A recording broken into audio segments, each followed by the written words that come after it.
I'd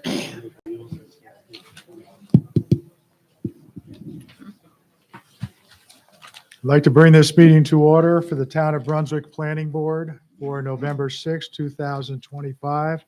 Will everybody please rise for the Pledge of Allegiance?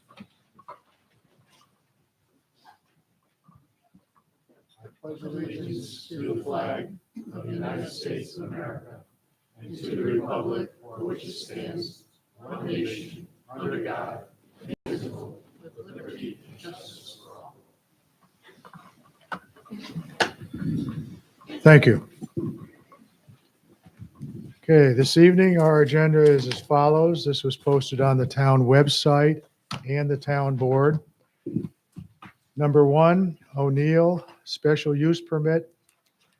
Applicant seeks a special use permit for the installation of a ground-mounted small-scale solar collector system on property located at 229 Whitechurch Road. Edwin O'Neill is the applicant, and this includes a public hearing to commence at 7 p.m. Number 2, Harrington, waiver of subdivision. Applicant seeks a waiver of subdivision approval for a property located on Harrington Lane. Kenneth Harrington is the applicant. Number 3, Paramount Building Group, major subdivision. Applicant proposes a major subdivision of approximately 33-acre parcel of land, as well as construct a new road with a cul-de-sac and a water line extension on property located at the northeast corner of Spring Avenue Extension and Crick Road. Paramount Group of New York, Building Group of New York is the applicant. And number 4, National Grid site plan and special use permit. Applicant seeks site plan approval and a special use permit for construction and operation of an energy transfer station on property located at 1278 Spring Avenue. National Grid is the applicant. We also have some items under new business. And we will start with our public hearing. And this is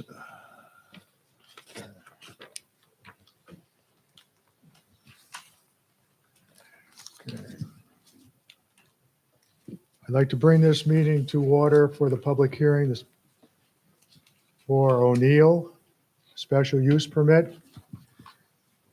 The procedure of the public hearing is as follows. The purpose of the public hearing is to hear concerns, comments, and views from the general public regarding a particular proposal and application. All public hearings are electronically recorded, and a written record of the proceedings is generated. In most cases, this written record is included with the minutes of the planning board regular meeting, which is usually conducted immediately after the public hearing. The applicant will be required to respond to all concerns and comments made at the public hearing, and subsequently, the planning board will consider all concerns and comments when evaluating the application to ensure that the applicant has addressed all the issues in question. Public hearing will be conducted as follows. The notice of public hearing will be read by the planning board attorney. Next, the applicant will give a brief presentation on the proposal and will provide any updates on the application. Upon completion of the applicant's remarks, the chairman of the planning board will recognize persons from the public, and these individuals will be allowed to speak and offer their concerns, comments, and views. Since the proceedings of the public hearing are electronically recorded, it is requested that all speakers step forward and use the microphone at the podium. All speakers will give their name and address for the record. Once again, this is a public hearing for O'Neill special use permit and nothing else. Okay. So at this time, I'll have the Attorney Gilchrist read the notice of public hearing. Notice of public hearing. Notice is hereby given that a public hearing will be held by the Planning Board of the Town of Brunswick at 7 p.m. on Thursday, November 6, 2025, at the Brunswick Town Hall, 336 Town Office Road, Brunswick, New York, 12180, to review the application submitted by Edwin O'Neill for a special use permit in connection with the installation of a ground-mounted small-scale solar collector system on property located at 229 White Church Road. Copies of the application are available at the Brunswick Town Hall and are available for public inspection during regular business hours. All interested persons will be heard at the public hearing. This notice was published in the Record, placed on the town signboard and town website, and mailed to owners of property located within 300 feet of the project site. Thank you.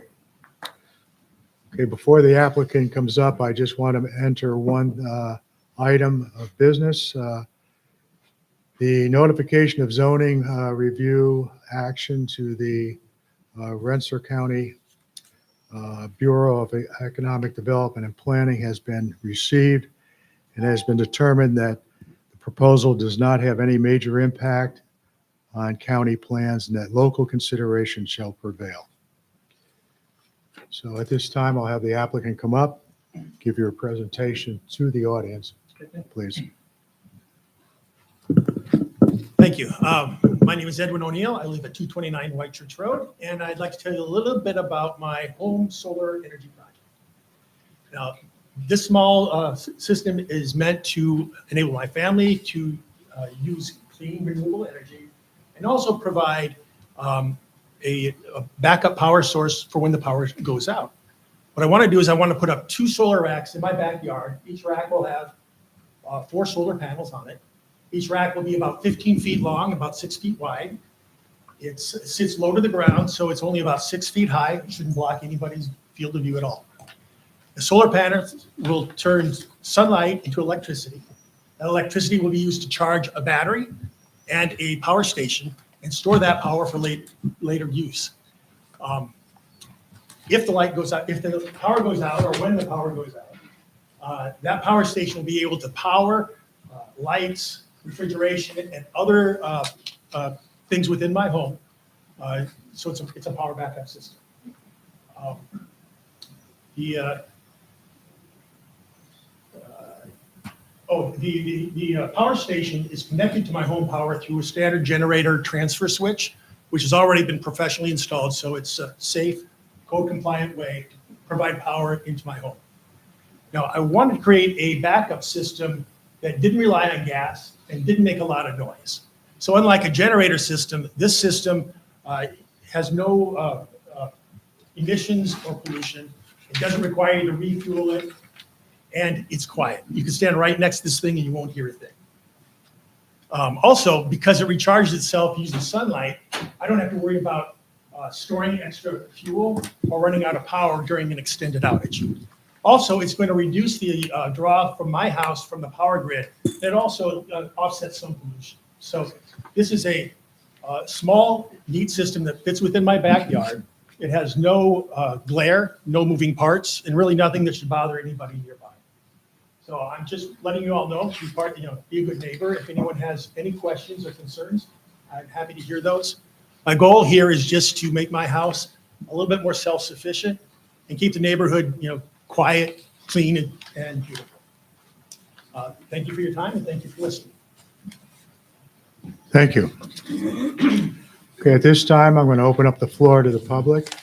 Anyone who wishes to come up and make any comments, have any opinions, views, objections to this project, you're welcome to come up.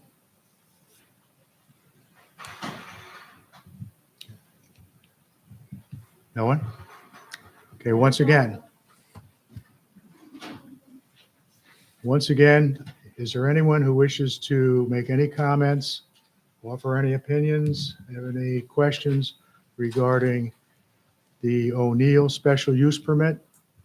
This is an installation of a ground-mounted solar collector system on 229 White Church Road. Okay, hearing none, I will make a motion to close the public hearing. There's a second. Regarding discussion, is there any need to, we didn't receive any written comments or Anything? Okay. And there's no need to extend the public hearing to include written comments. So at this time, I will vote on this. All those in favor? Aye. Any opposed? Okay, the public hearing is officially closed. We'll now open up the regular meeting of the planning board for November 6th. Our first item of agenda, on our agenda is to review actually two sets of minutes. The first set of minutes is for October 2nd. Has everybody had an opportunity? We did not have those available at our last meeting, so that's why we are going to review them and approve them at this meeting. So is there anyone who has any questions on those, wants to make any corrections, amendments? Okay, hearing none, I will make a motion to accept the October 2nd minutes as they've been submitted. Do I have a second? I'll second. Okay, all those in favor? Aye. Any opposed? Moving on to the minutes for October 16th, which was our last meeting. Has everybody had an opportunity to review those? Are there any amendments, changes, corrections? Okay, hearing none, I will make a motion to approve the October 16th minutes as they were submitted. Do I have a second? Second. Second. All those in favor? Aye. Aye. Any opposed? Okay. Okay, going back to our agenda, the first item on our agenda is the O'Neill special use permit. If you would come up and, under normal circumstances, if there are comments made by the public, we would require that you address each one of those in writing. However, since there aren't any, we will waive that requirement and move on to the special use permit approval. Is there anybody that has any questions for Mr. O'Neill regarding this special use permit application? Wayne, you've done your homework on this as far as, He's addressed all my comments. okay. All right, if there is none, then what I will ask for a seeker determination. I'll offer a negative declaration under seeker. Okay, is there a second? I'll second. Well, any further discussion on that? All those in favor? Aye. Aye. Any opposed? Okay, now on the approval of the special use permit. Would someone like to make a motion to approve the special use permit? Are there any conditions that have to be made on this, Andy? I don't believe so. I don't see any. Do you see any, Wayne? Still has to go through the building. Right. I mean, Yeah. subject to building permit. Other than that, I don't see any. Okay. Okay, there's been a motion, and is there a second? I'll second. Okay. Is there any further discussion on the motion? All those in favor? Aye. Any opposed? You're all set. Okay, thank you, everyone. You're welcome. Okay, second on our agenda is the Harrington waiver of subdivision.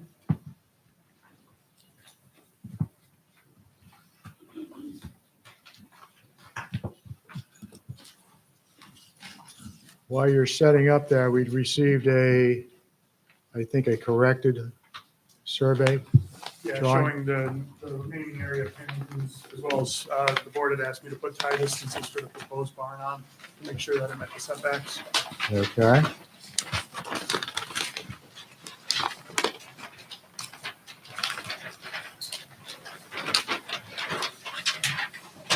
I believe in our last conversation at the last meeting that was the only two items. Is that correct, Wayne? I believe so. Okay. Does anybody have any other questions on this?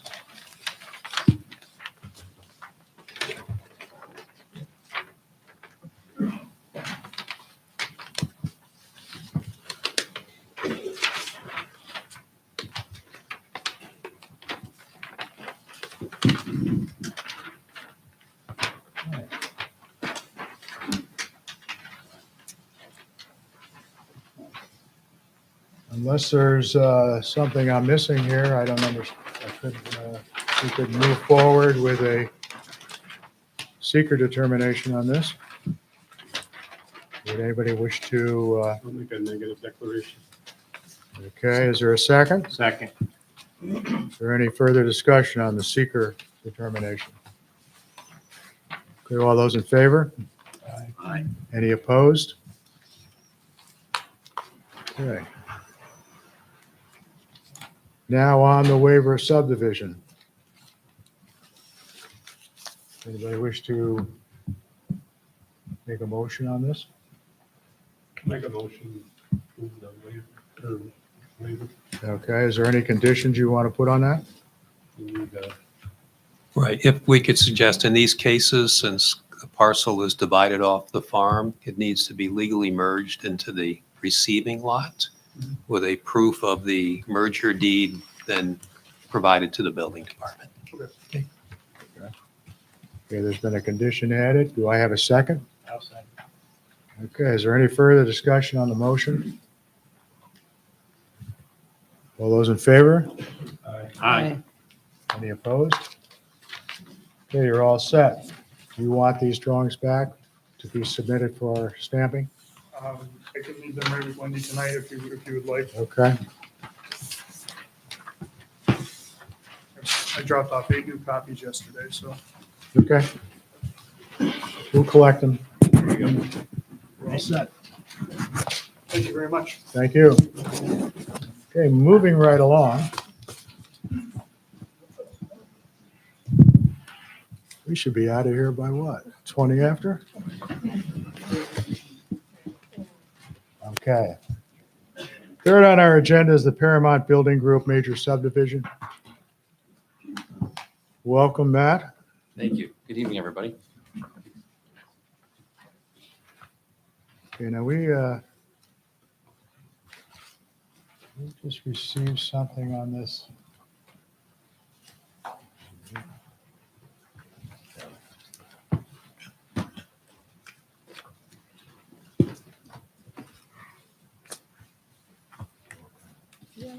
Take one on this.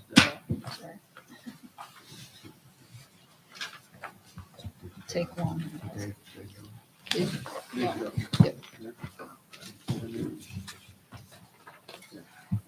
Okay. This is the acoustical analysis.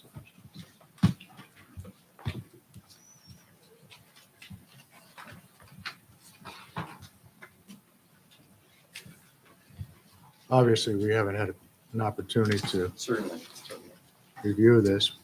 If you would like, you can give us an abridged version of what you have here. Sure. Then we'll have an opportunity to, I'd love to.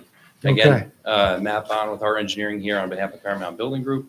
So we're here for the major subdivision proposal of Colton Ridge. It's an 18-lot subdivision, no significant plan changes since we last presented to the board.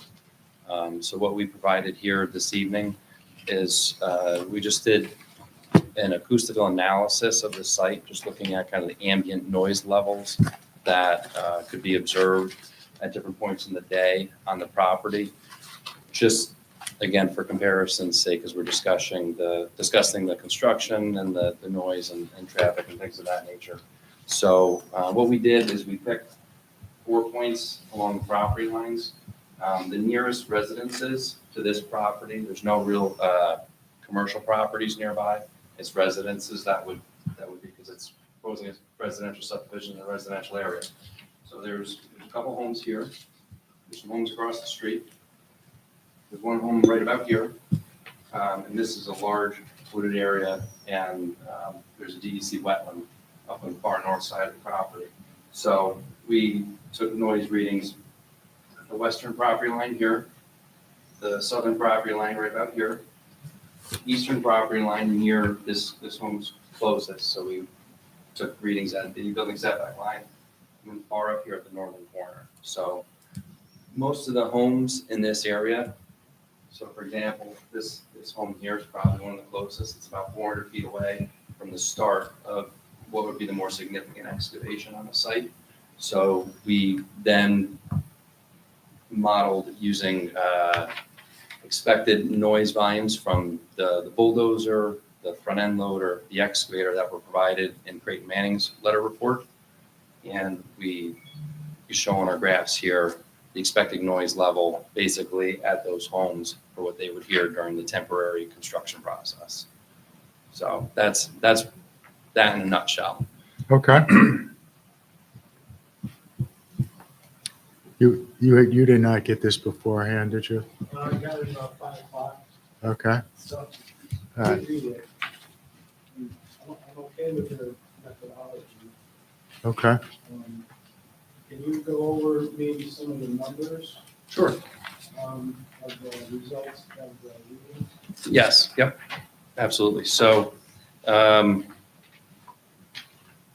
reference, on page 3, we give a little map of the location points where we took the readings. So right here by this entrance, we call it point A. The average noise level recorded was around 52 decibels with a peak of around 70. Point B is right here along the spring. Average recorded decibel was 55 and the peak was 78. Your point C along the property line, average level is 55 and peak was 83. Up here, point D is kind of way up back in no man's land. Average there you'll see was 43 and the peak was 63. So some of those peaks are when things like a noisy truck drives by, a car with no muffler, or a very loud muffler, things of that nature. So those are a lot of the peaks that you see there. And then the next chart you'll see, we pulled the noise levels from the Creighton Manning report for the excavator, bulldozer, dump truck, and front end loader. Those are the pieces of equipment that are most commonly used on the site. Assuming a 400-foot distance from that equipment, there's a reduction in the perceived sound level. Basically, the best thing for sound attenuation is distance. So that's assuming 400 feet of a straight shot. If there were no trees, nothing in the way, not a berm constructed to divert the sound into that nature. That's a straight sound, the reduction level, the second column here, what would be heard. What will be the hours of the execution? Typical working hours, I would say probably between 7 a.m. and 5 p.m.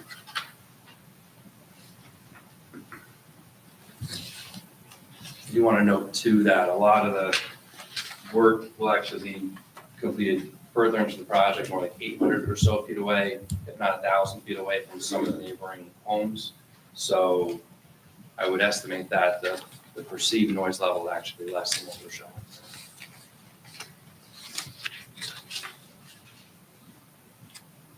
Okay.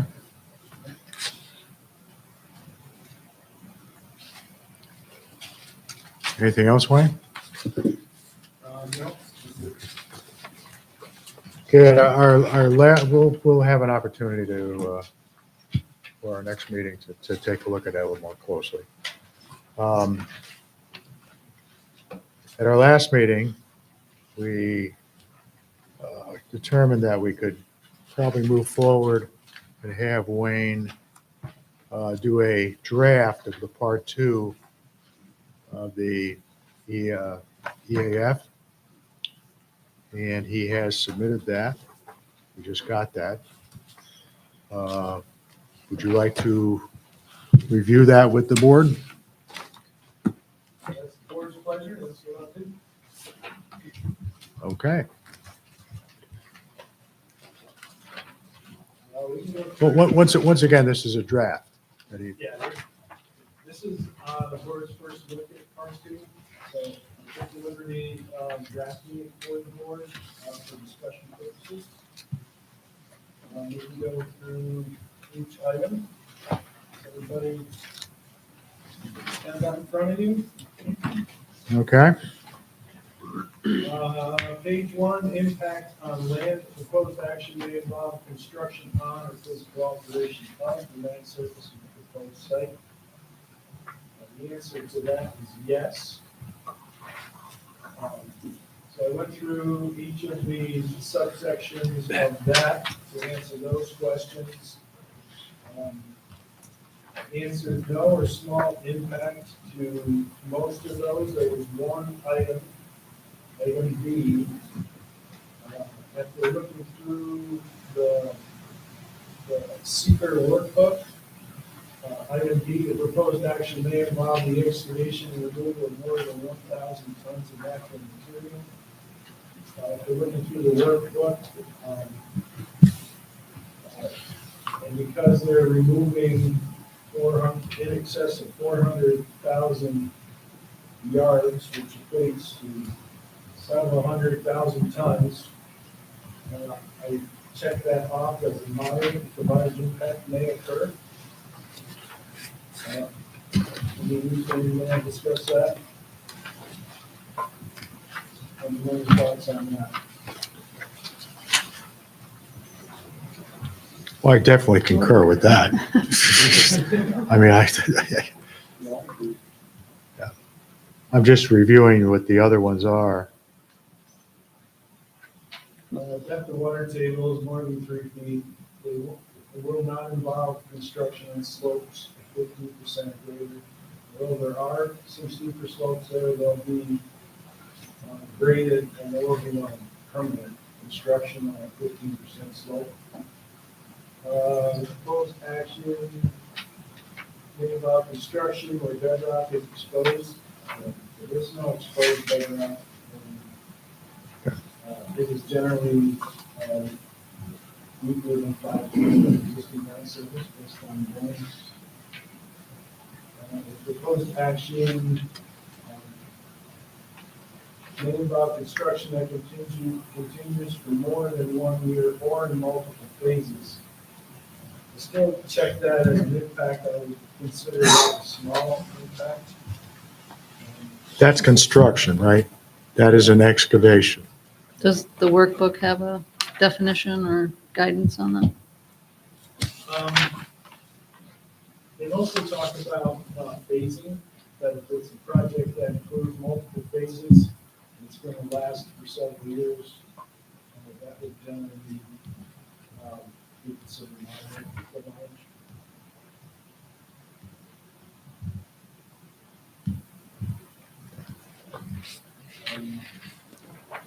We also talked about mining applications, so if it's a mine over several years, you could potentially consider that a mine with a large impact.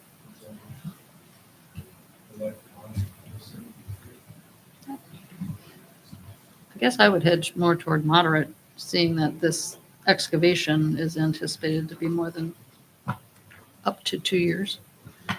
And then housing construction starts. Sorry, Sylvia. The excavation of the material was anticipated to take up to 2 years, and then housing construction begins? Or I haven't seen the phasing plan, I Yeah, guess. that's why I kind of considered that small. Okay. 1 to 2 years, opposed to 5 to 10 years. I mean, we have subdivisions now that they're still using dirt. Mhm. Okay. Anyone have any other questions on the impact on land? Okay, Wayne.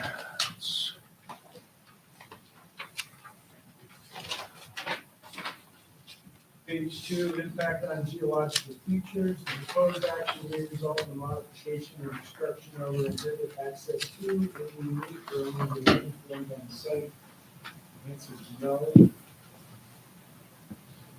Number 3, impacts on surface water. The proposed action may affect one or more wetlands or other surface water bodies. There are wetlands present on the site, so that would be yes. I'm going through the subsections. Section A, the proposed action may create a new water body. Basically, every project we work on creates a new water body, a stormwater pond, so I would consider that a small impact. Item B, the proposed action may result in an increase or decrease of over 10% or more than 10-acre increase or decrease in associated with proposed action may involve dredging more than 100 cubic yards of material from the wetland. No. Proposed action may involve construction within or adjoining the freshwater or tidal wetland, or in the better banks of any water body. And is to completely avoid wetlands. Proposed action may create turbidity in a water body with multiple erosion, runoff, or disturbing body sediments. There is a temporary or sediment erosion control plan that would prevent any sediments from the water body or wetlands. So that's a small to no effect. Proposed action may include construction of one or more intakes for withdrawal of water from surface water. No. Proposed action may include construction of one or more outfalls for discharge of wastewater to surface waters. No. Proposed action may cause soil erosion or otherwise create a source of stormwater discharge that may lead to siltation and other degradation of receding water bodies. Again, we do have a erosion and sediment control plan to mitigate that. Item I, the proposed action may affect the water quality of any water bodies within or downstream of the site of the proposed action. That would be no. Proposed action may involve the application of pesticides or herbicides in and around the water body. I'm guessing that would be no. Proposed action may require the construction of newer expansion of existing wastewater treatment facilities that is not proposed for this. And that's it for item 3. Questions on that?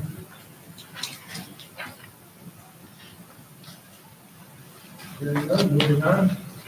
Page 3, item number 4, impact on groundwater. Proposed action may result in new or additional use of groundwater or that may have the potential to introduce contaminants to groundwater and aquifer. The answer is no.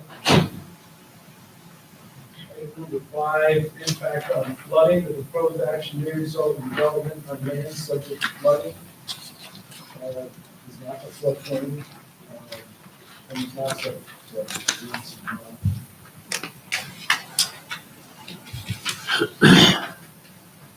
Page 4. Item 6, impacts on air. The proposed action may include a state-regulated air emission source. No. Item 7, the proposed action may result in a loss of flora or fauna. The amount of disturbance on this, there is significant loss of flora for sure. We're clearing the tree cover, so the answer to that is yes. Going through the sub-parts of item number 7, proposed action may cause reduction in population loss of individuals and any threatened endangered species. As listed by New York State and federal government, found over 100 near the site with none identified. The answer is no.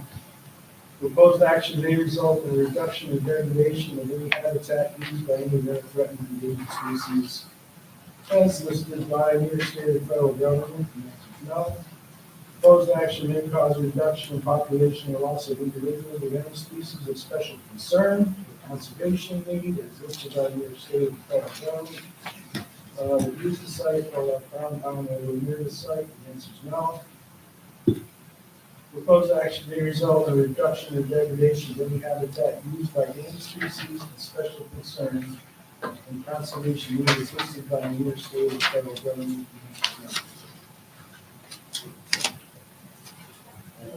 It does more on page 5.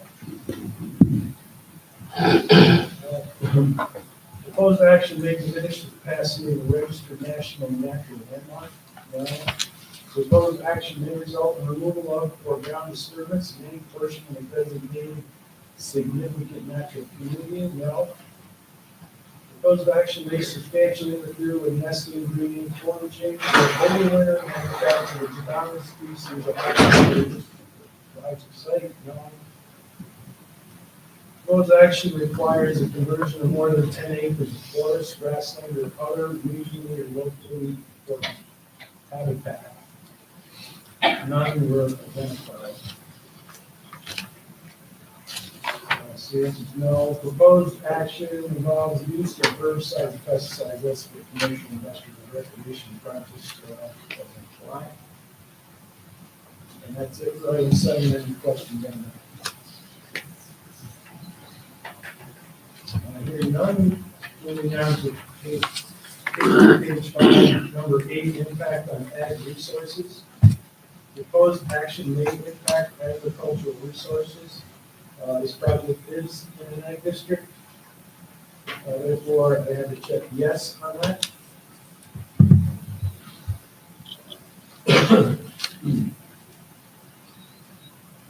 First item, the proposed action may impact soil classified as soil group 1 through 4 on the interstate land classification system. The answer is no.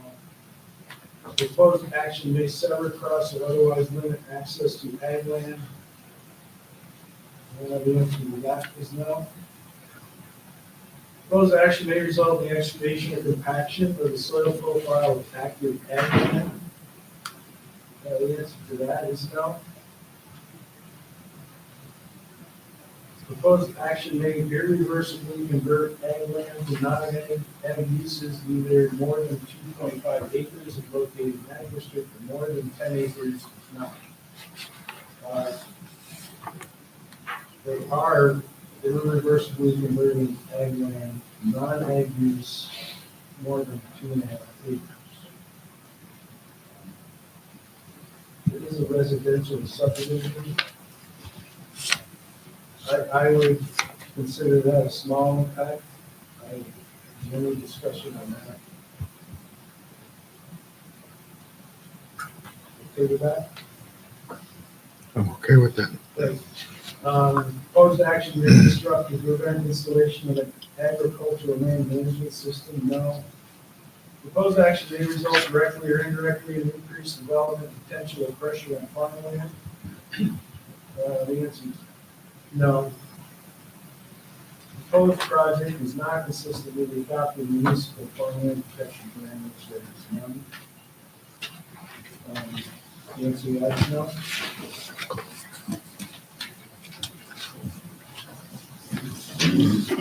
Questions on that? We'll point out that because they are impacting more than 2.5 acres, this is a type 1 action.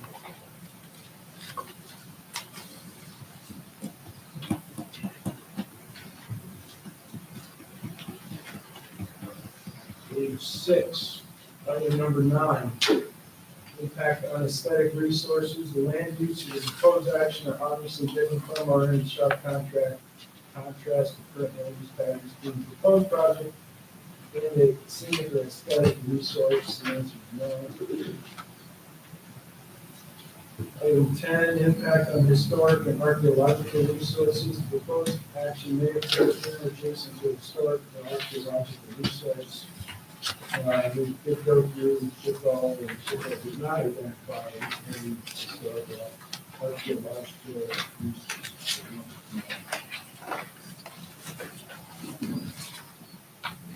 Page 7.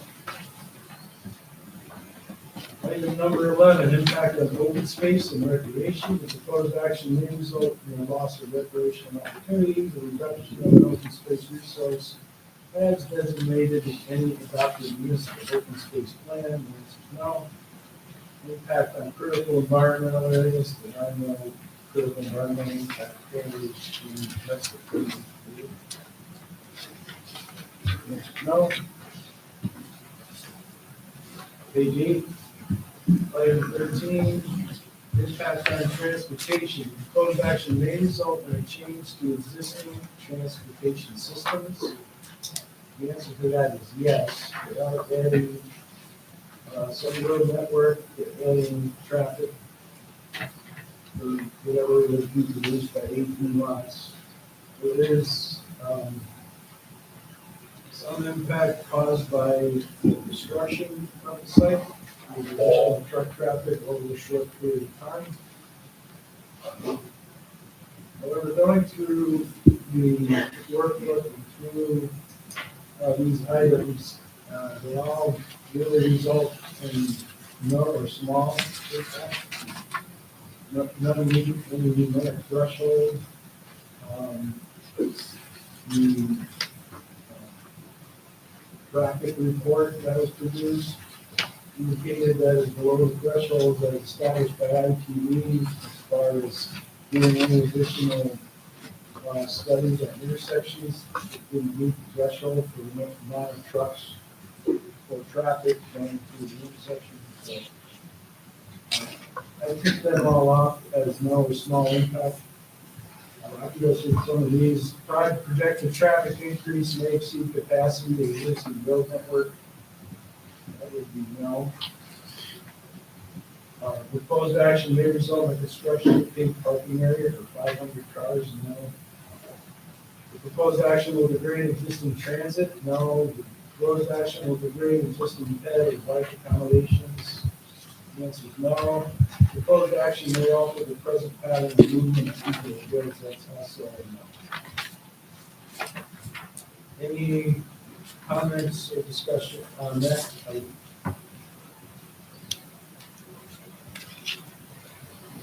Good. We're good. Moving on. Item 14, impact on energy. The proposed action may cause an increase in the use of any form of energy, no.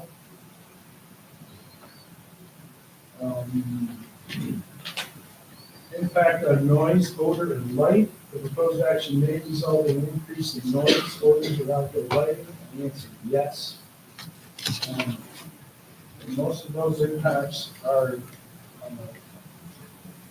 with their construction upon completion of the subdivision. There wouldn't be any significant increase in noise or odors or outdoor lighting. Going through the different levels, the proposed action may produce sound above noise levels established by local regulation. I consider that small because of the temporary nature of the construction. Once the subdivision is fully built out, they won't produce any significant noise levels. Proposed action may result in blasting within 1,500 feet. I assume there's no plan for blast. That's right. Proposed action may result in routine odors from more than 1 hour. The answer is no.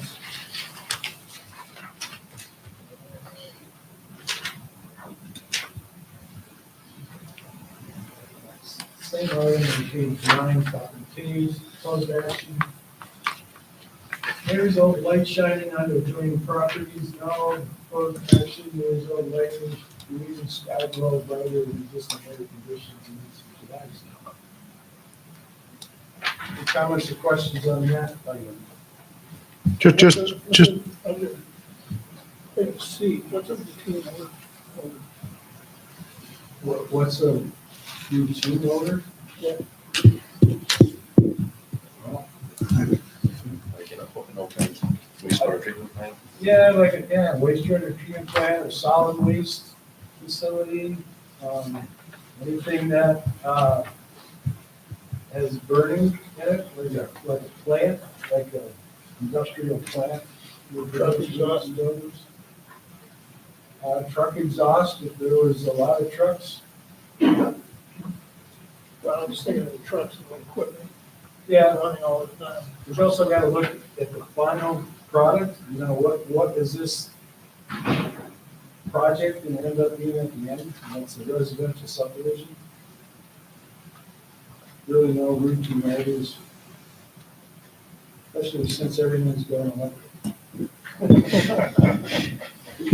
just as a note, when Wayne is saying no, it actually is no or small No or small. impact. You consider that a small impact? Yeah. Mostly because of the temporary nature of it. Okay. I mean, with the new regulations too, trucks don't produce nearly as much odor as the next. Yeah. Okay.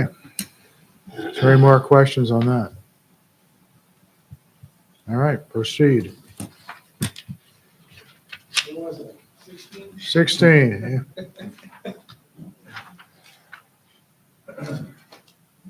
Impact on human health. The proposed action may have an impact on human health through exposure to near existing sources of contaminants. Meat sources, no. Last page, page 10. Item 17. Consistency with community plans. The proposed action is not consistent with adopted land use plan. It is allowed use by code, residential subdivision. Number 18, consistency with community character. The proposed project is inconsistent with existing community character. The answer is no. It's in a residential area. It is consistent with community character. And that's it. Okay. That's your discussion. well, you were reviewing this with us. Do you have any comments or any particular items that you may want to discuss?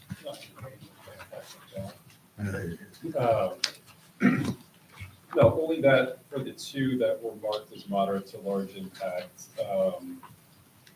having, a numeric value, obviously 1,000 tons or 1 year in multiple phases.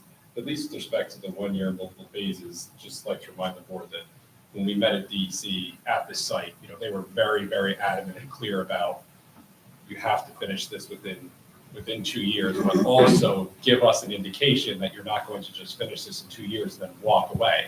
So they wanted it to finish in 2 years and immediately proceed into the construction of the neighborhood, the road, the houses, and that's where their focus really was, because, their fear is that people will come along and say, yeah, we'll do a subdivision, and they say, oh, well, no subdivision. So their jurisdiction over this project goes beyond the 2 years through building out the project to ensure that it was a legitimate project the whole time. So I think that that's an important consideration to know, that there will be jurisdiction pressure from DEC to get this done. Okay. Number 8D, we're irreversibly convert ag land more than 2.5 acres in ag district. I think that should be moderate to large. That land's never going to come back to agricultural use. Correct. I guess that the board has to consider whether it has a small impact or a moderate impact, so it's worth discussion. Well, we're at the point where we don't have any extra land for agriculture. I We think- don't make a statement here. I mean, it's not going to change the project, but it does make a statement about that. I think they listed in their EAF that they have 11 acres currently in grasslands. Yeah, that would go away and never come back. Correct. So the rest of the board thinks-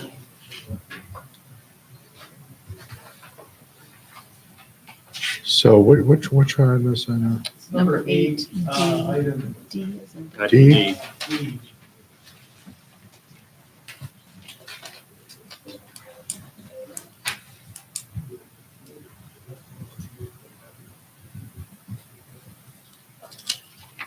I mean, they're going to remove the hill. So it's like, Well, yeah, I mean, it's going to be gone. It's going to be houses, it's So- going to be yeah, so I mean, driveways and. how can you not roads. conceive that being at least a moderate in this case? Do you agree with that? Or have any comments on that? Okay. Yeah, I would suggest, I agree with Dave. I think that ought to be moved over to a moderate to large impact.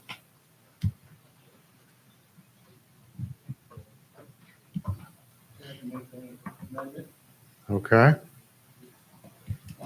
anything else? Just based on the conversation regarding the fill material being removed over 2 years. On the FEAF, item D2, you may want to clarify the duration of time so that the EAF, which I On the believe, part one? yes, which Okay. was dated in April, is consistent with those conversations with DEC and Okay.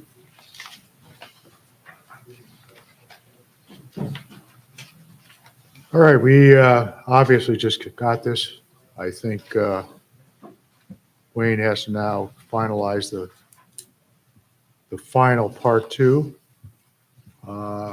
This would give us at least an opportunity to take a look at this. If we have any comments or suggestions, we can make those directly to Wayne before the next meeting and have the final part two available to move on to part three. Would that be a safe assumption? Sounds like a plan. Just looking at the calendar. We are trying to get to a public hearing, so we need a secret determination on this. So hopefully we can make a secret determination. I'm not going to guarantee it at our next meeting. That's the 20th? Yes.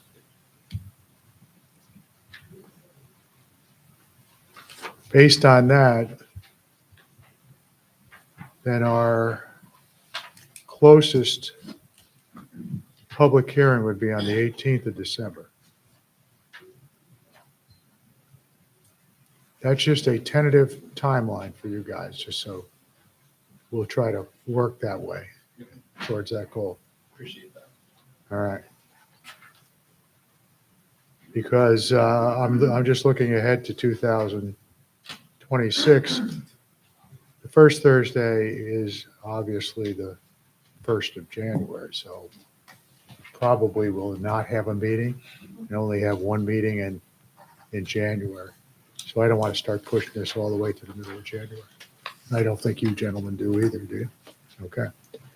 So that's the tentative timeline.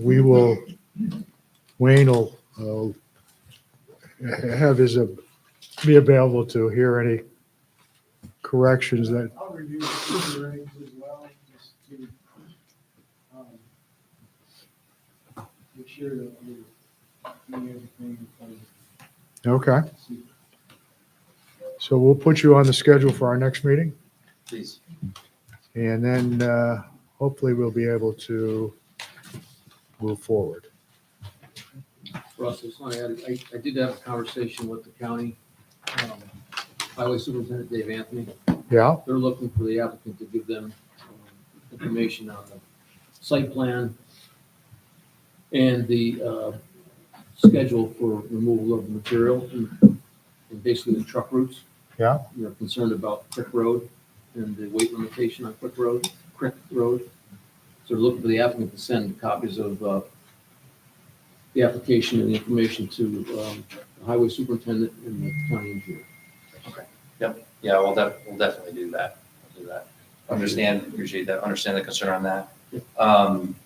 Did you want to know, like, at this time, it seems like the most practical en routes for material would likely be using Spring Ave. So we did do the analysis or request that Creighton Manning did the analysis. Went in both directions just to evaluate any potential routes and to make sure that the roads have the capacity.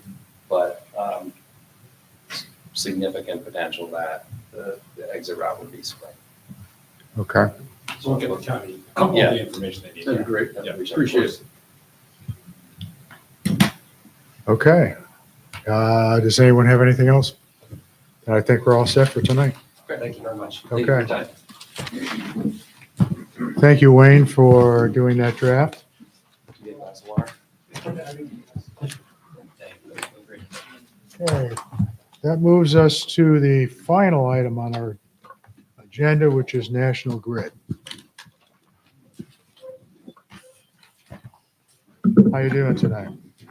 Good evening. Allison Phillips here from Young Summer, local counsel to National Grid. We're back before the planning board. Our last appearance was October 16th. We're here on the application for site plan and special use permit for the proposed energy transfer station located at 1278 Spring Avenue. There was a number of questions that the board had during the last meeting in October.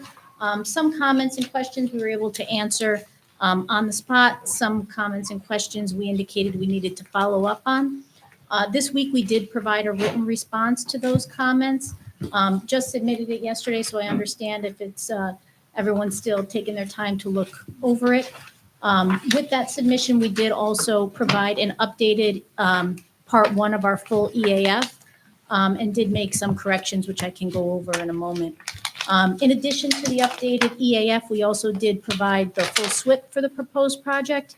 Again, just got that to Wayne yesterday. So understanding he's going to need time to review that.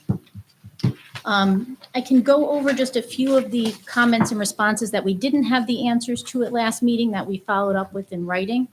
One of the specific questions we got from the board out of the 27,000 users that receive natural gas service from this pipeline, what number of those were actually located in the town of Brunswick? We did go back to the National Grid team, and they did confirm that there's 3,363 meters in the town of Brunswick that receive service from that line, and a meter, would be a residential household. Beyond that, there's, 3,363 meters total. Of that, 3,165 of those meters are residential households, and the remainder serve businesses that are located in the town of Brunswick. Also, obviously, also provide natural gas service to the adjacent areas outside of the town of Brunswick, and some important essential service providers, including Samaritan Hospital and the St. Mary's campus of Samaritan Hospital. In addition, the pipeline also provides service and support to the Britton Kill Central School District, the Troy School District, Russell Sage College, and RPI. Can I ask a question? Sure. Is the cogen plant, Thousand Valley, still operating in natural gas? That I can't confirm. It's still operational, but it's, I would suggest you talk to Hudson Valley for a long time. But if they were running on methane, they couldn't supply the cogen plant, so they switched.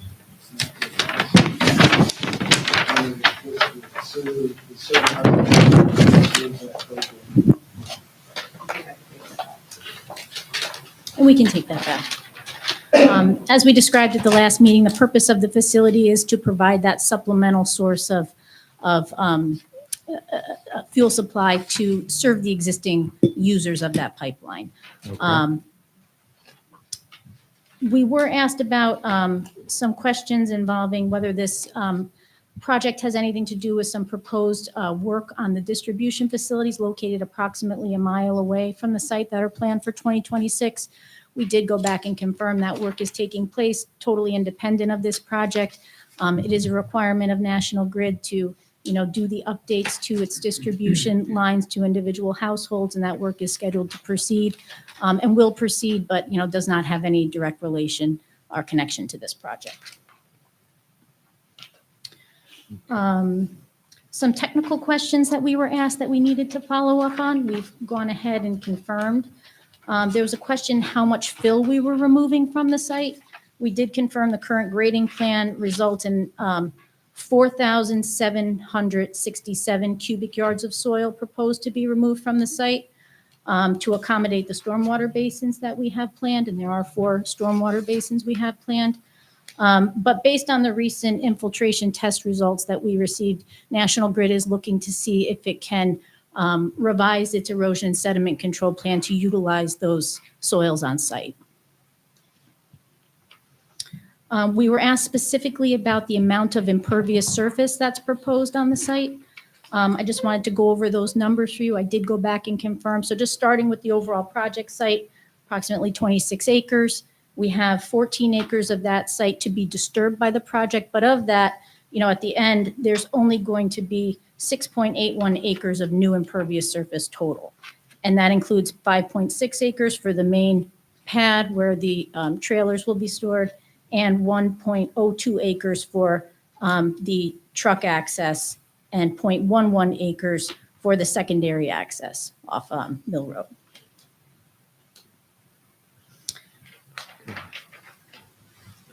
Two more changes that I wanted to discuss, which the board asked us about at the last meeting, which caused us to make some revisions to the full EAF. We were asked the dimensions of the proposed impoundment structures.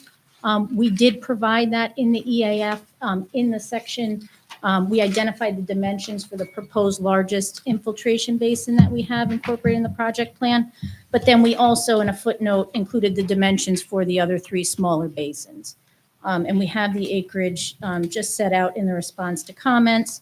The four basins will have a total volume of 0.965 million gallons and a surface area of 0.84 acres.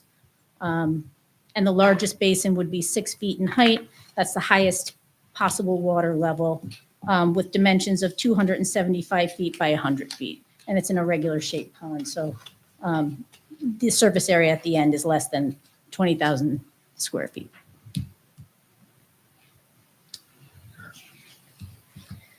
And then finally, we also did make a revision to the full EAF at section E2C. There was a question about, and I'm sorry, E2F. Wayne pointed out it looked like the percentages that we reported for slopes on site, there may have been an error because they didn't add up to 100. We did go back and review that, and he was correct, and we did revise those numbers to accurately reflect the slope percentages throughout the project site. So with these changes to the EAF, part one, we're hopeful that the board is comfortable at least initiating the secret process by declaring its intent to act as lead agency and circulating the EAF and supplemental documents to the other involved and interested agencies that we've identified. We're also happy to answer any additional questions that the board has. We have some members of the National Grid team here, hopefully who can provide some responses if I don't have answers for you.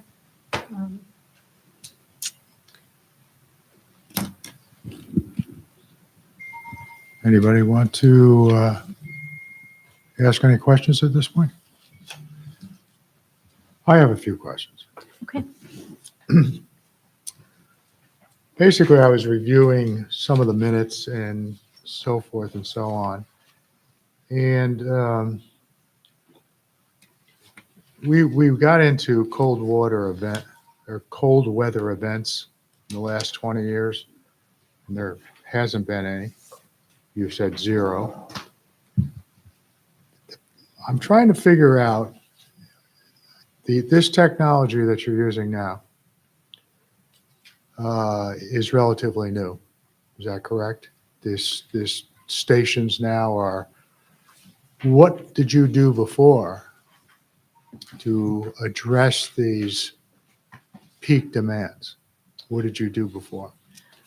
You know, I'm going to invite a member of our National Grid team up here in a moment to speak to that, but I do want to, it provides me a good opportunity to just, I wanted to clarify at the last meeting, I might have misspoke when we were talking about the cold weather events. I may have equated that with an average of 5 degrees in the area. It should have been -5 degrees, and that is reflected in the project document. So when we're talking about these extreme cold weather events, it is, you know, an average of -5 degrees for a prolonged period of time. That's what we're looking at as the cold weather event. How long a period of time do you need to get an average? I think it's an average of the temperature in the surrounding area, you know, how long it's projected to last. You know, if I can, I'm going to call up a member of our project team here. You can have an average of 2 days, or you can have an average of 2 weeks. What do you think, what are you using as the basis to determine the average time? Yes, we have a, I'm sorry. this is Jason Busick. He's the Director of National Grid's Gas Operations, Instrumentation, and Regulation, so he can speak to that. My original question was, what did you, obviously there must have been some type of events in the last 20 years or before that, that you had a decrease in your service line, whether it be a long extended period of cold or whatever, there was a high demand. This is basically based on a higher demand because of colder temperatures. That's correct. Correct? Sort of like demand for electricity in the summertime for air conditioners, and you have brownouts. So what precautions were you taking before you had these transfer stations? I understand it was basically you increased the size of the lines. Is that correct? You can increase size of the lines. You could also increase the pressure in the lines. What we've seen over the last 20 years is an increase in demand. And so now we look for non-pipeline solutions to be able to accommodate that increase in demand. And that's what this energy transfer site is. It's a non-pipeline solution. So instead of running a new pipeline or expanding pipelines, this gives us the opportunity to place infrastructure in key locations where we see problems where we will not be able to handle demand. Okay.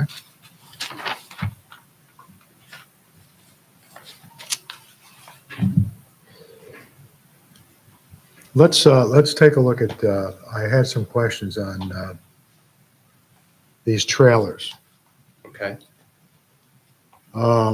When these trailers come in, how many pounds, cubic feet of They gas? operate at a maximum pressure of 4,000 pounds per 4,000 pounds per square inch. Okay. Now let's take it in relation to, is it like the same type of situation where they have propane tankers? Is it, So it's compressed air, it's compressed natural gas. that's correct. And how many like cubic feet is compressed into one of these average trailers? I don't know exactly how many cubic feet would be in one of the trailers. There is per cubic foot of gas, there is less energy than that in propane. So propane has actually more energy per cubic foot than natural gas does. So the same size of a propane truck will have more energy than what will be in the natural gas truck.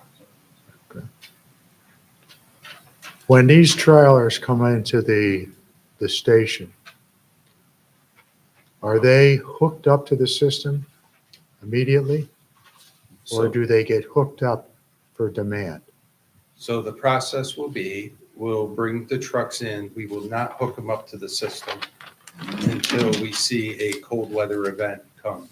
And the reason we do that is because of just making sure that from a safety perspective, if we don't need to hook them up and it's a warmer day in January, why would we want to hook them up? So the trucks will be parked.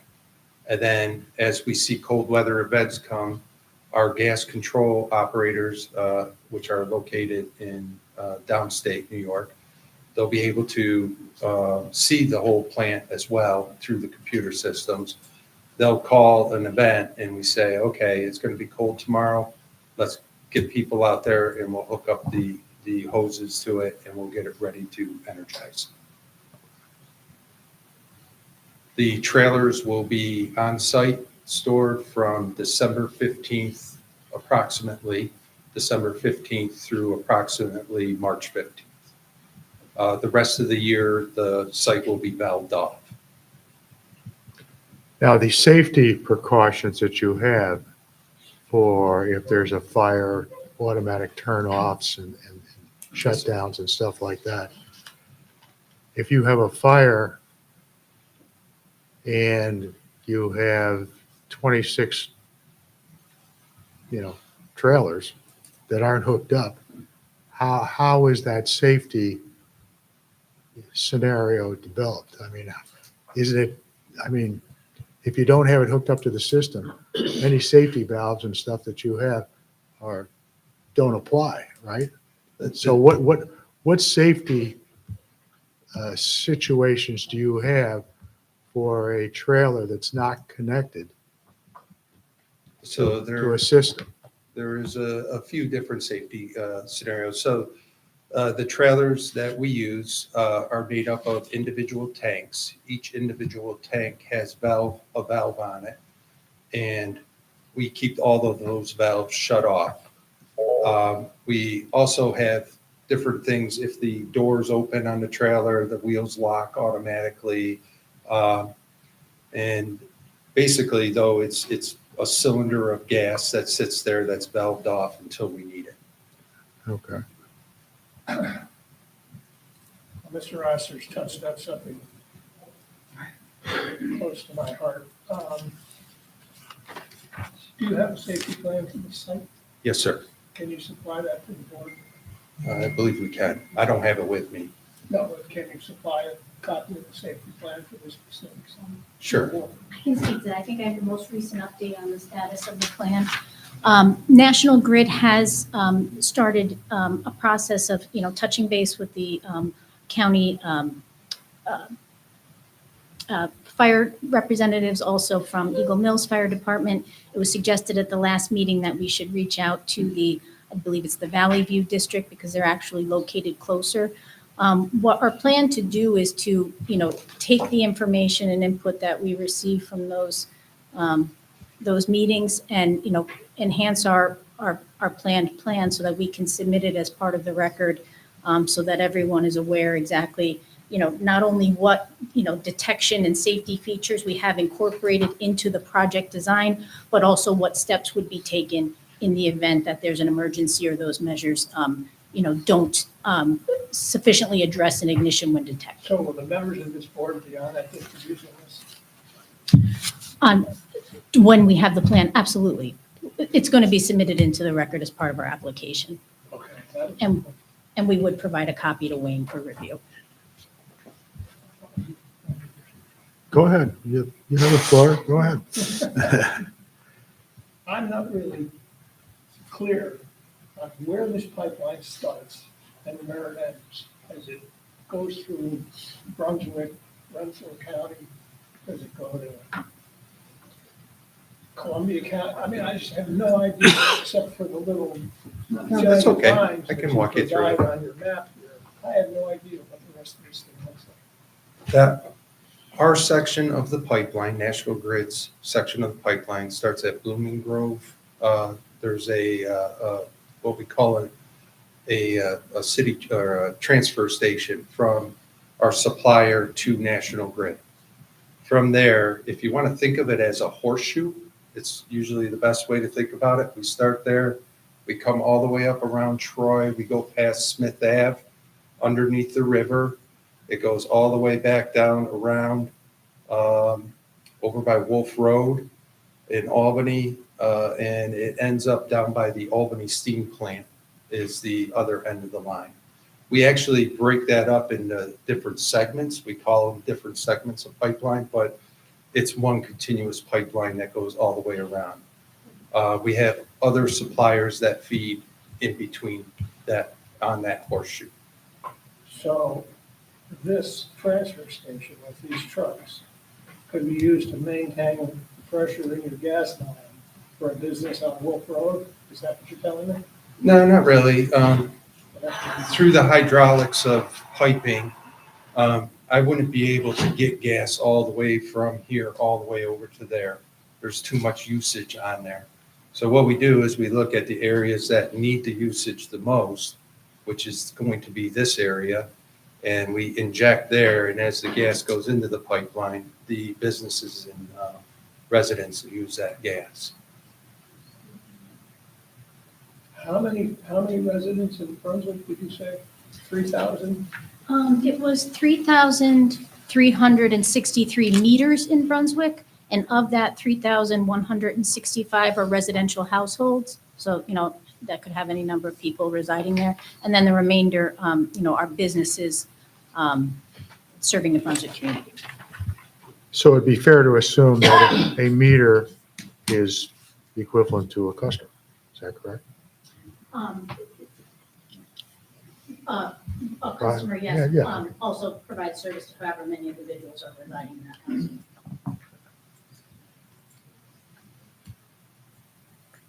I'd like to go back to this temperature business. You've stated that -5 seems to be the critical temperature.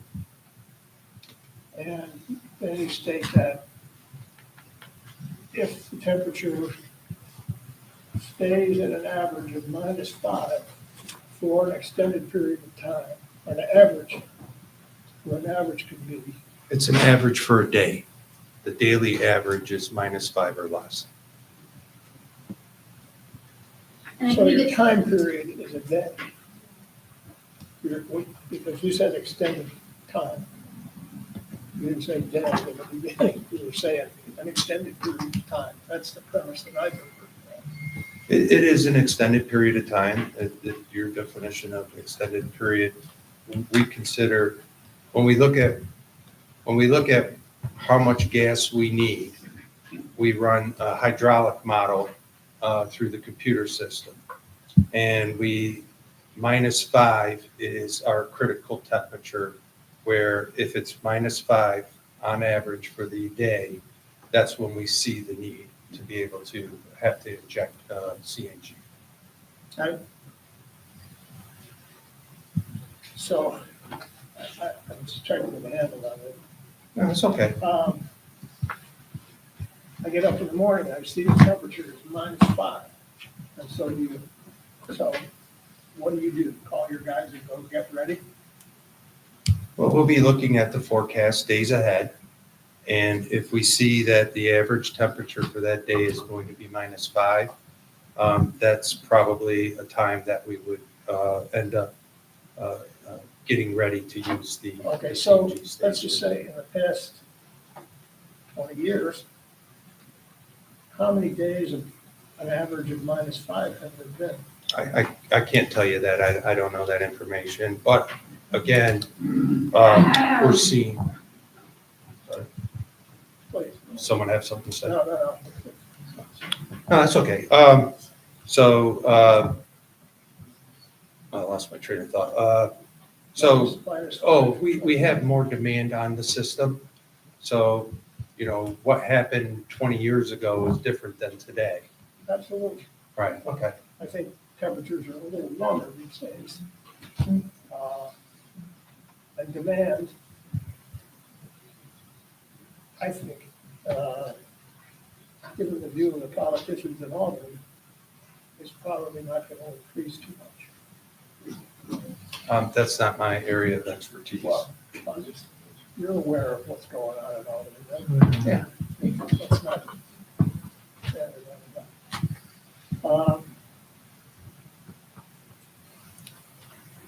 So as far as the area of the pipeline, the length of the pipeline that you can control from this transfer station, what is that? Is it, you said it went under the river, it's like a horseshoe, I can get all that, but you have another station in Monroe, does that feed this pipeline? No, it does not, sir. Well, you have another one too.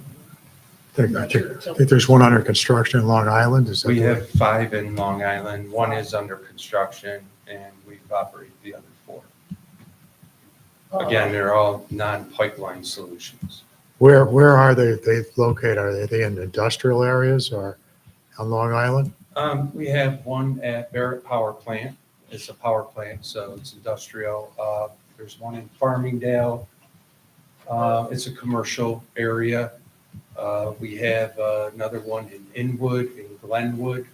Those are more of a, I'll say, light commercial, more residential type of area. And then, I'm sorry, and the 5th one is being built in Riverhead, which is more like this area. I think what concerns us is that this one is located in an established residential area. And as far as I know, the one up north is not. It's in a very rural area with virtually no cars around it.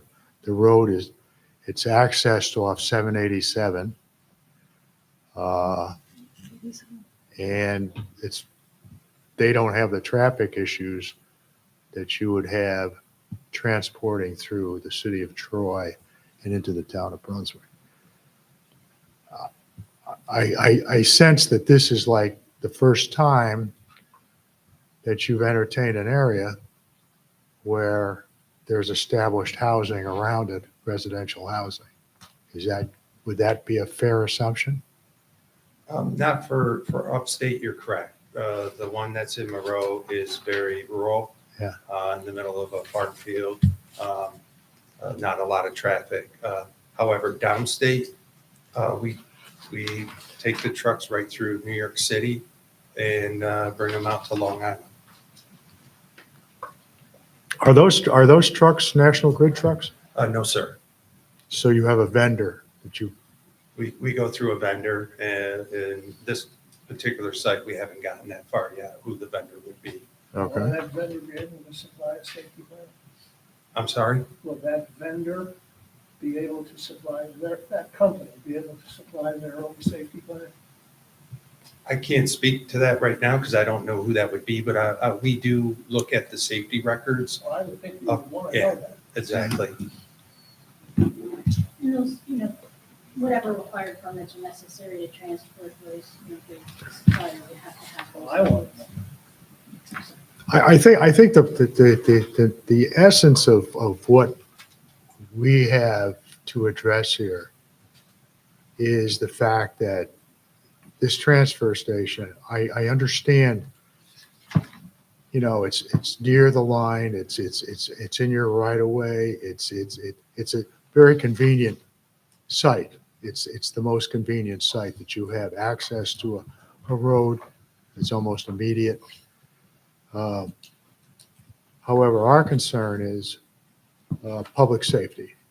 That's the primary thing.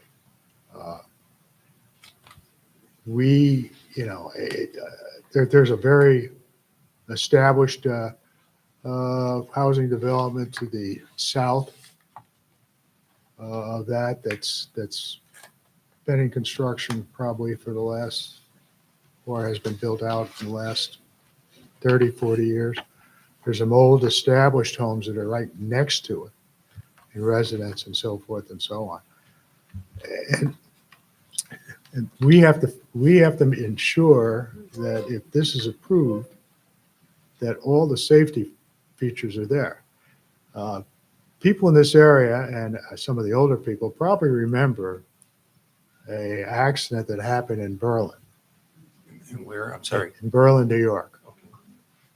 I think it was in 1962, where a tractor trailer with propane tanker exploded in the town, killed 10 people, so forth and so on. I think he lost his brakes. I don't know all the details, but that was a traumatic thing for her. And I think in this area, the older people remember that. So when you're talking about bringing 26 tractor trailers through the city of Troy and several miles into the town of Brunswick, there's residents all along there and so forth and so on.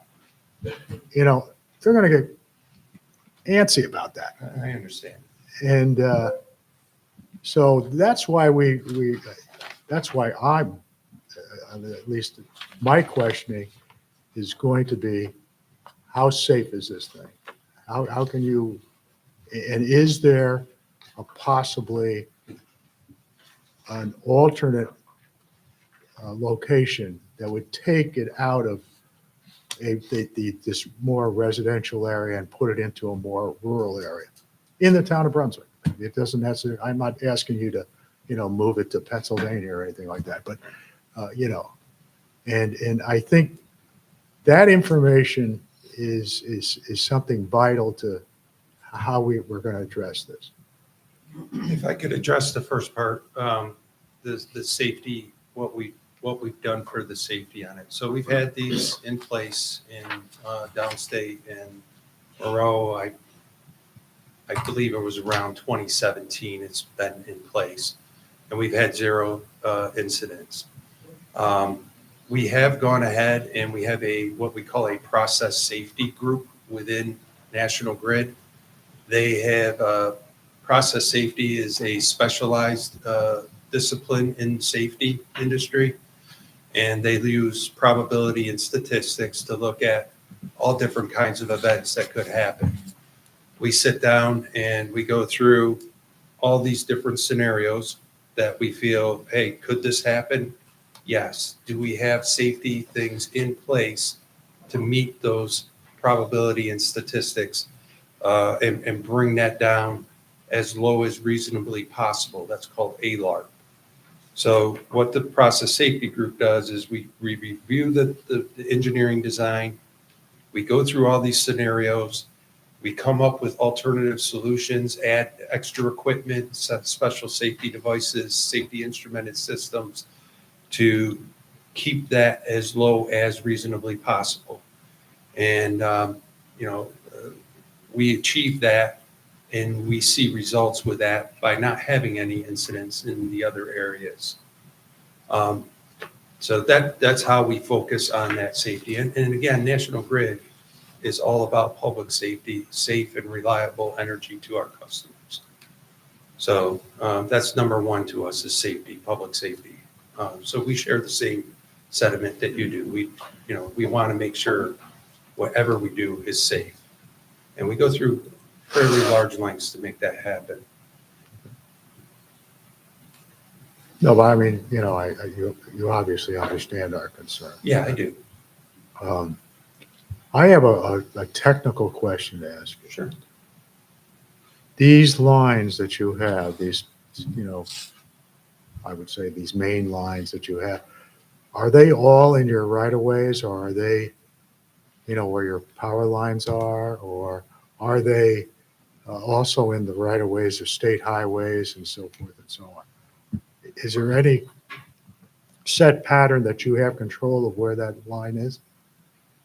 Our lines they're broken up by the pressure category, right? So higher pressure, which we call transmission lines, those are typically in right-of-ways and easements, as they do go through like North Troy through over by Smith Ave. They do go down streets, but we try to keep those lines further out from heavily populated areas where we can. Now we break that pressure down to smaller pressures, and obviously those smaller or lesser pressures are what go through the streets to deliver gas to your residential homes and Right. stuff like that.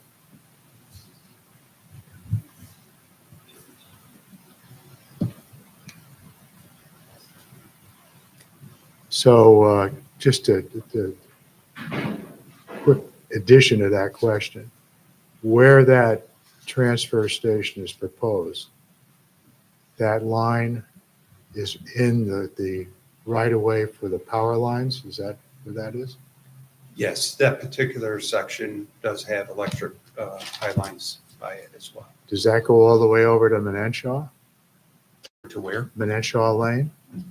I'm not familiar with that. The existing transmission corridor from Spring to Menemsha. Yeah, Yes, so you have the electric there, and then I believe that the pipeline does extend through that entire length of the easement. okay.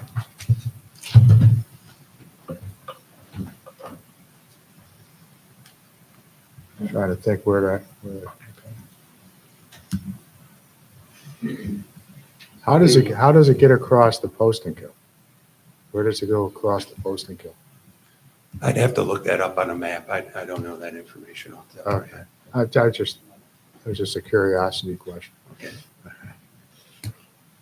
Okay, does anybody have any questions here? There's a line on 7 by the ball fields. I don't know how, is that part of the main transmission line or is that a? Which area? I'm sorry, I don't hear. Sorry. Out on 7 by the ball fields, by the Ace Hardware, the gas line comes up there. Is that part of this high pressure line or is that something else? It's North Route 7 if the transmission line is in North Detroit. It's likely one of the distribution mains, but we can confirm. you know, to the extent we can. Maybe you could get us a map that shows where this main line goes through the town. We can go back to National Grid and see what kind of information we can share, knowing that, you know, anything that involves critical infrastructure. That's what I asked you for. Can I get a map that shows this pipeline? We can discuss with National Grid, and we have to ensure that critical infrastructure information, you know, we have to safeguard how widely it gets distributed. We can talk about what kind of visuals we can share about the locations of all of the pipelines and, you know, various pressure sizes. It's part of, Share a pretty big visual. Well, you know, I can understand that. I mean, you know, when you have gas lines and utilities and situations like that, you know, that information has to be guarded for obvious national security reasons and stuff like that. I understand that. we are governed under TSA and other agencies that limit what we can share. Yeah, okay. I can understand that. But then we'd have to assume that you have done your homework and you've looked at all different types of scenarios of where you could put this transfer station in the town of Brunswick, say. And this is the number one area. This is the most logical area, yes. Okay. What came in as number 2? I'd have to ask the engineer on that. Yeah. He's not here tonight, sorry. I mean, That's a good question. apparently you've got, well, not apparently, you have nothing what? Yeah. What are the alternate sites that you considered before this came out? I can get you maybe where those sites might be. I'll have to look and see. I'll ask the engineer for it. I don't know. Of course, is that information that should be confidential or? Again, I'd Restricted? have to ask and figure out All right. that's not my just. We did note in the response to the comments, you know, just to follow up to the verbal response that we gave the last meeting, the criteria that we have to look at in locating the facility. You know, the location of this facility, it's not just convenient, it really is an optimal location. You know, and the proximity to the line, you know, the distance to the line in the area that you need to supplement the service, you know, really does matter. Well, you know, I can appreciate that. You know, you don't want to put it, you know, at the far end of the line in the town of Brunswick when you have to, you know, feed. I can understand. All right. I have a question about the impervious area around where the trucks are located or potentially located, and the extent to which that area is impervious. I understand you have truck turning movements and you may have multiple trucks coming in and out at one time, but it seems to be excessive in the, I'm not seeing I'm assuming it's the westerly direction from the truck connection point. Here. West would be, if north is, yeah. So my first question was, is this a phased project in which you anticipate having to add more vehicles in the future? And if not, can the impervious area be reduced such that it just allows for the truck turning movements safely? Yeah, there is no phased development plan for the project. You know, there's no development now for anticipation of any, you know, additional uses. My understanding is that, you know, the engineering analysis showed that that was, you know, the amount of space that was needed in order to ensure efficient truck traffic through the site, and it had to be put into operation. Yes. Sorry. You can take it out of that. Oh, That's okay. My understanding is that, you know, through the engineering analysis that was done, you know, the amount of paved pad that is provided on the site plan was determined necessary to provide, you know, efficient truck circulation around the site and ingress and egress when it has to be put into operation.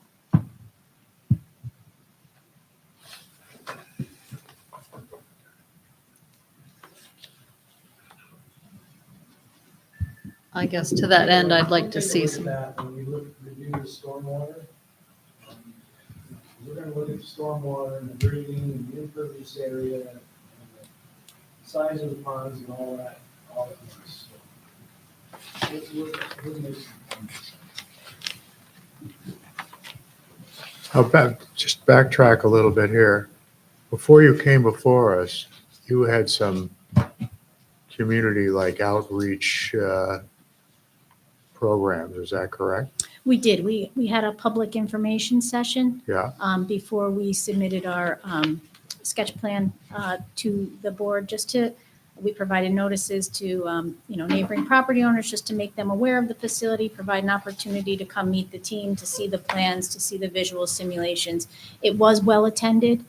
We did hear afterwards, there was some people who were out of town who weren't able to attend, but, it was a very good event in order to, give people an opportunity to first be introduced to the project. and where was that mailing for that? Was it in the town of Brunswick? No, the event was held at the Brunswick Community Center. Yeah. National Grid handled the mailings directly to Okay. the property owners. It was a Okay. National Grid sponsored event. Okay.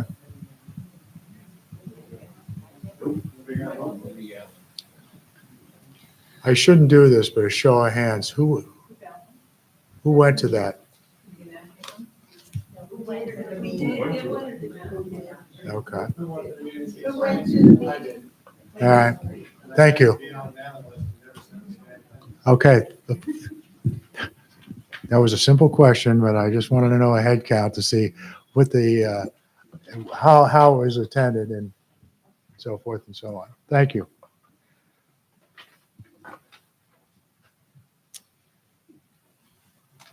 Well, you're probably going to get some participation and comments at a public hearing, I'm sure. Yes. But And, National Grid, is happy if there's an opportunity on a future agenda to, have members of our team here to, give another presentation. I know you guys usually have a pretty packed agenda, but, since some people weren't able to attend, it is something that, we would be willing to do. I would have to refer to, then we're talking about putting things on the record. Is that correct? I would assume. Yes. And that's one of the requirements that we would have if we were to do something like that at our meetings. We are going to be changing attorneys at the end of the year. And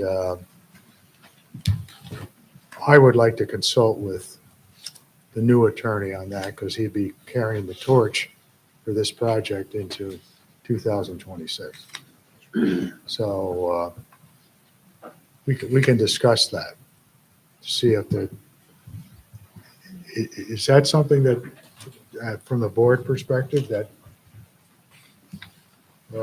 you would be in favor of, having a second information type thing, a question and answer? Well, I didn't get invited to the first one, so. I don't remember getting an invitation either, to be honest with you.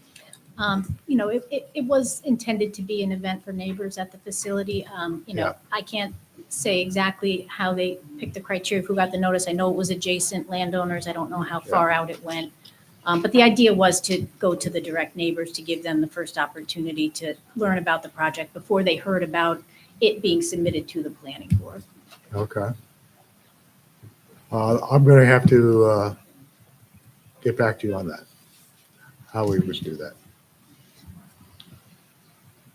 Is there any other questions at this point?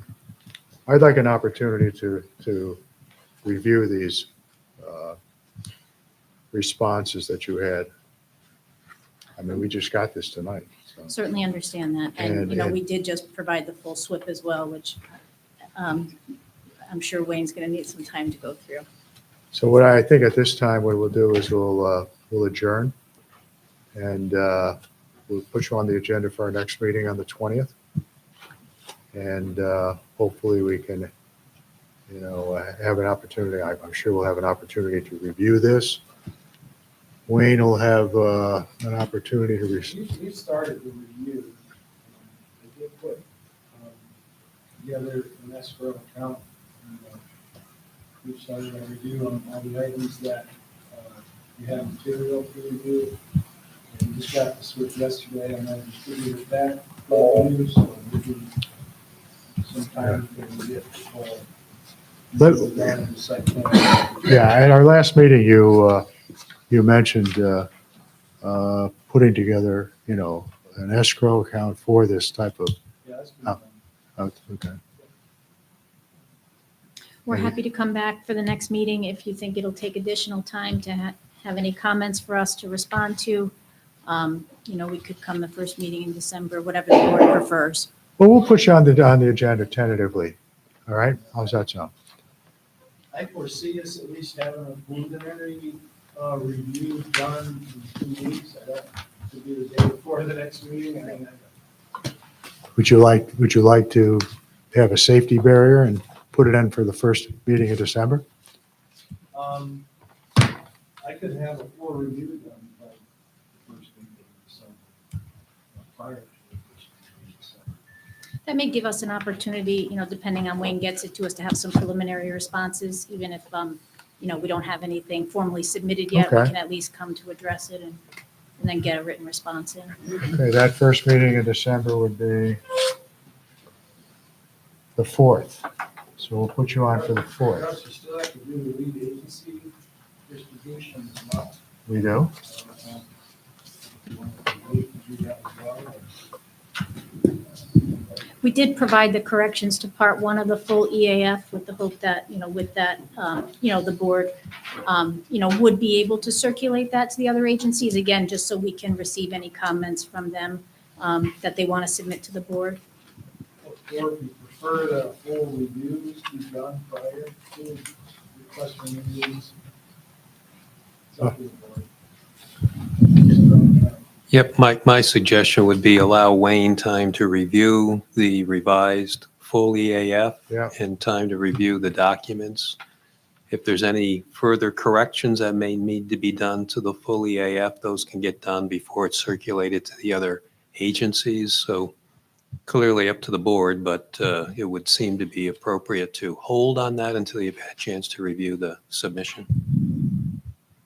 I agree. So we'll have you back on the 4th of December, and everything should be in order, I would assume. Thank you. Okay. Thank you, appreciate it. Appreciate your comments. Thank you. Okay. That concludes our agenda. We do have some new business.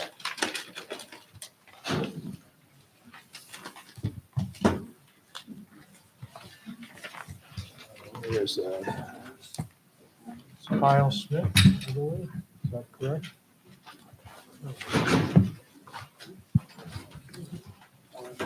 Yeah, Harrington. Ah,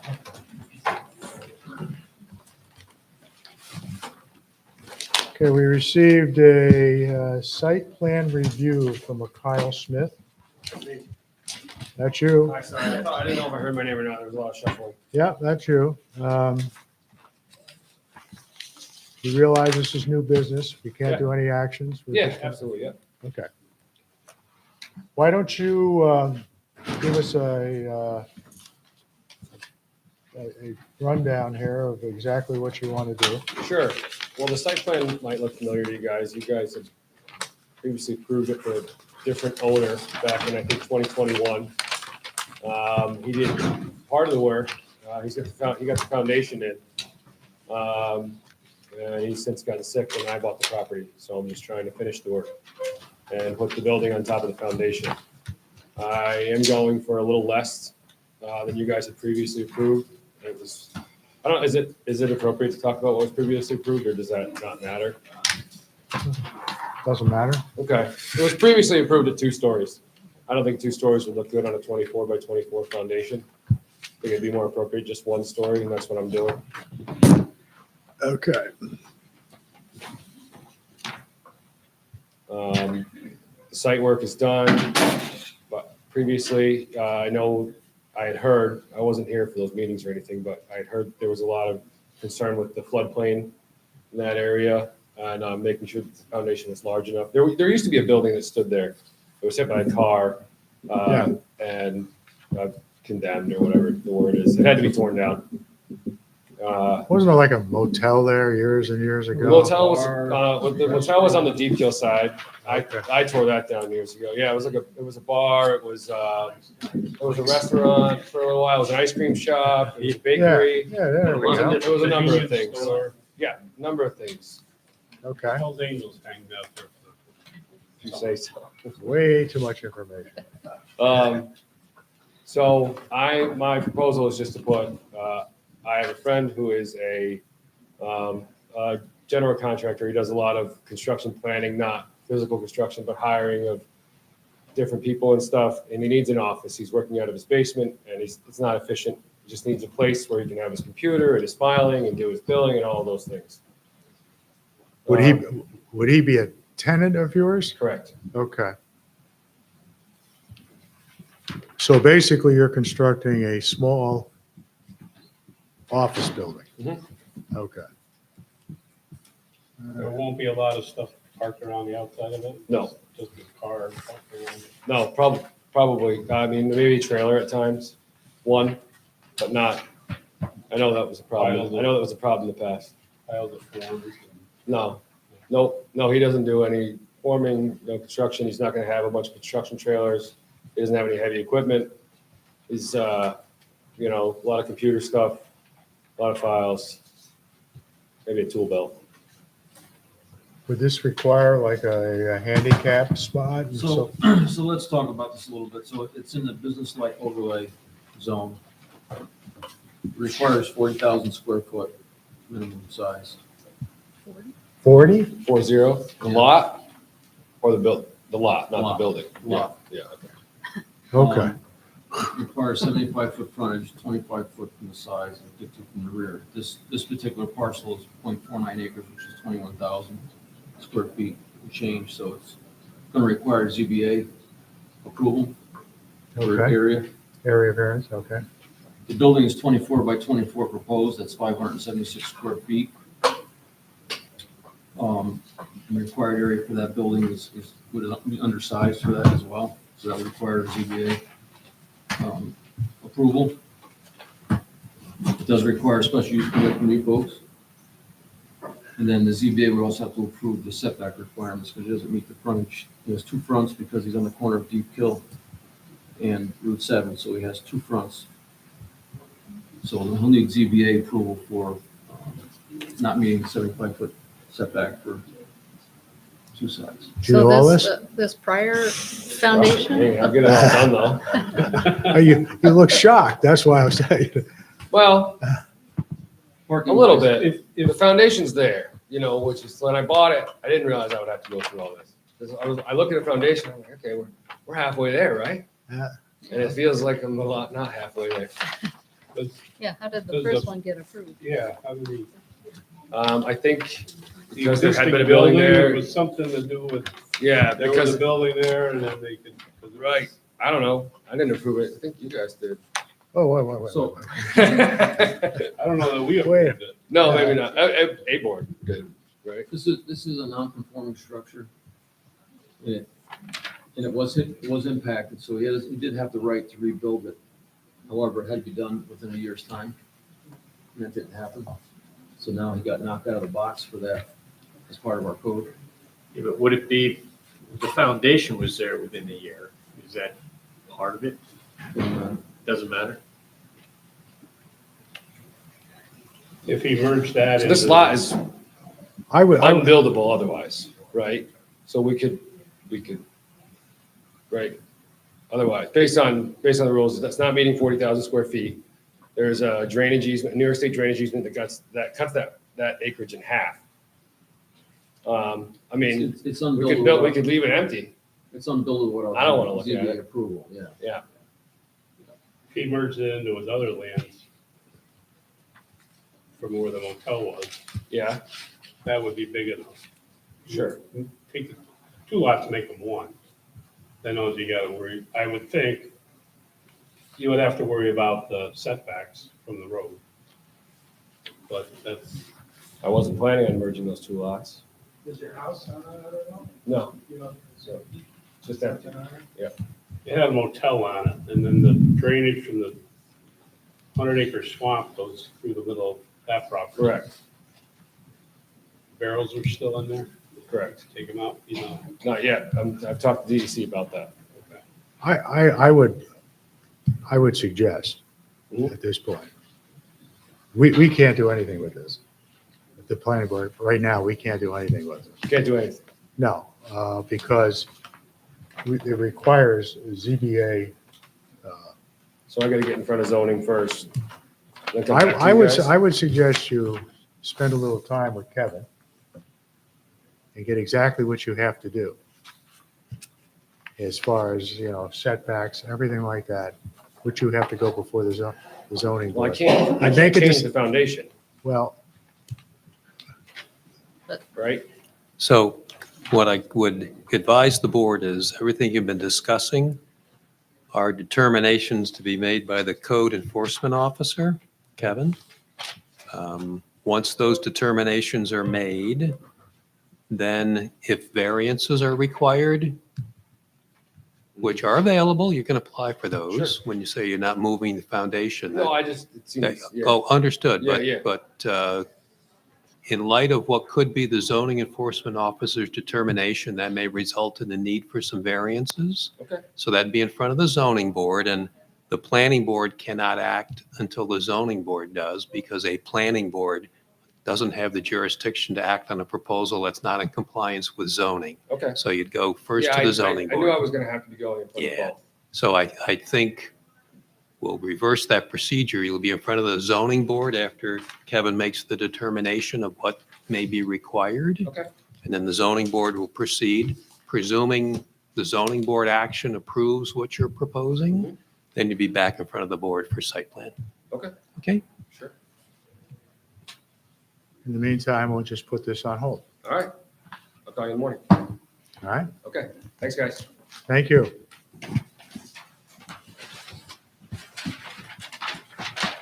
Okay, is there any other new business? There's nothing official with Angster's lot line adjustment? No, I don't have copies of that whole. Okay, so that, That'll be for next meeting. okay, that concludes our agenda then. Is there any old business? Okay, let's review the agenda for our next meeting. And as far as I can tell at this point, it's just Paramount, is that correct? Andy? Yes. It's just Paramount, right? Let's confirm. They were adjourned to the 20th. National Grid is And no new adjourned to business. the, That's correct. From the current agenda, I'm trying to recall if there's any pending matters, and I can't recall as we sit here. no. I don't believe so. Phyllis is out there, but they haven't. Yeah, They what have not about come back. CVE? Have you heard anything from them? No. Andy, have you heard anything legally from them? I have not. Okay. So we just have one item. Okay. Is there anything else under old business? Anything to report on building department or anything that you wish to share with us? Nothing that jumps out at me. Okay. Then I will entertain a motion to adjourn. I'll make the motion. Second? Second. All those in favor? Aye. Aye. Any opposed? Thank you.